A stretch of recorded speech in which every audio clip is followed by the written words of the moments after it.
বলো তো বাবা, ইনশাল্লাহ শব্দটা কখন বলতে হয়? আমি কোনো কিছু করব সেটা বলার আগে। ইনশাল্লাহ এই শব্দটার বাংলা অর্থ কি? যদি আল্লাহ চান। অর্থাৎ আল্লাহর উপরে ভরসা রেখে বলা। আমি বলতে পারি না যে আমি এটা করব, কারণ 10 মিনিট পরে কি হবে, আমি বাঁচব কি না সেটাই তো আমি শিওর না।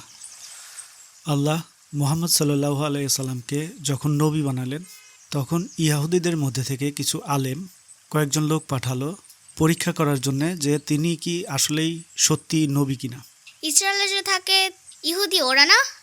1948 থেকে ইসরায়েল এখন ওদের দেশ হয়ে গেছে। সেই মুসা আলাইহিস সালামের সাথে ওরা যখন পালিয়েছিল ইজিপ্ট থেকে, ফেরাউনের কাছ থেকে, তখন থেকে ওরা যাযাবরের মতো ঘুরে বেড়াচ্ছিল। যাযাবর মানে কি? ইংরেজিতে ওদেরকে বলে জিপসি। ও, মুসা আলাইহিস সালামের উপরে কোন কিতাব নাজিল হয়েছিল বলতে পারবে? তোরা। আরবিতে এটাকে আমরা বলি তাওরাত। এটাকে ওরা আবার বাইবেলের ওল্ড টেস্টামেন্টও বলে থাকে। যাই হোক, তাওরাতে লেখা ছিল মুহাম্মদ সাল্লাল্লাহু আলাইহি সাল্লামের কথা। তার সম্পর্কে অনেক বর্ণনাও সেখানে আছে। সেখানে লেখা ছিল মুহাম্মদ নামের সেই নবী, তাকে 3টা প্রশ্ন করলে সে 2টার উত্তর দিতে পারবে। তাই তাওরাতের স্কলারগণ তাদের মধ্যে থেকে কিছু লোক পাঠালো মদিনায় মুহাম্মদ সাল্লাল্লাহু আলাইহি সাল্লামকে জিজ্ঞাসাবাদ করার জন্য। তারা 3টা প্রশ্ন জিজ্ঞাসা করলো। প্রশ্নগুলো কি ছিল? প্রথম প্রশ্ন ছিল গুহাবাসীদের সম্পর্কে, আসহাবে কাহাফের গল্প শোনো নাই, তাদের সম্পর্কে। দ্বিতীয় প্রশ্ন করেছিল তারা রাজা জুলকারনাইন সম্পর্কে, এবং তৃতীয় প্রশ্ন করেছিল রূহ অর্থাৎ আত্মা সম্পর্কে। মুহাম্মদ সাল্লাল্লাহু আলাইহি সাল্লাম তাদেরকে বলেছিলেন, তোমরা কালকে এসো, আমি তোমাদেরকে উত্তরগুলো দিয়ে দিব। তিনি ইনশাল্লাহ বলতে ভুলে গিয়েছিলেন।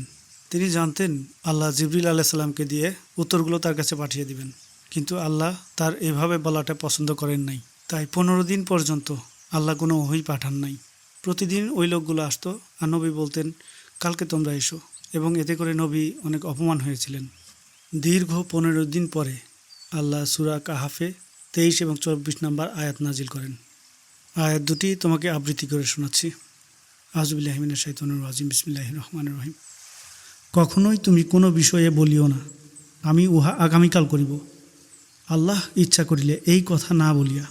যদি ভুলিয়া যাও তবে তোমার প্রতিপালককে স্মরণ করিও এবং বলিও, সম্ভবত আমার প্রতিপালক আমাকে ইহা অপেক্ষা সত্যের নিকটতর পথ নির্দেশন করিবেন। এবং জিবরিল আলাইহিস সালাম একটা প্রজেক্টরের মতো করে তার সামনে সব ঘটনাগুলো তুলে ধরলেন, এবং সেগুলো দেখে দেখে নবী নিখুঁতভাবে তাদের কাছে বর্ণনা করলেন। কিন্তু একটা প্রশ্নের জবাব তিনি দিতে পারেন নাই, কারণ আল্লাহ কোরআনে বলেছেন রূহ এমন একটা ব্যাপার, এটা হচ্ছে আল্লাহর আদেশ, সে সম্পর্কে তোমাদের খুব অল্পই জ্ঞান দেওয়া হয়েছে। এবং এতে করে কাফেররা বুঝে গিয়েছিল যে তিনিই সত্যি নবী, কিন্তু তারপরেও তারা তাকে গ্রহণ করে নাই। ওরা জানার পরেও কেন নবীকে মেনে নিল না? কারণ ওরা আশা করেছিল নবী আসবে ওদের গোত্র থেকে, কিন্তু আমাদের নবী তো এসেছিলেন মক্কায় কুরাইশ গোত্র থেকে, তাই ওদের অহংকারবশত ওরা মেনে নেয় নাই। যাই হোক, এই 2 আয়াতে আল্লাহ আমাদের যে শিক্ষা দিয়েছেন সেটা আমাদের সবসময় মনে রাখতে হবে।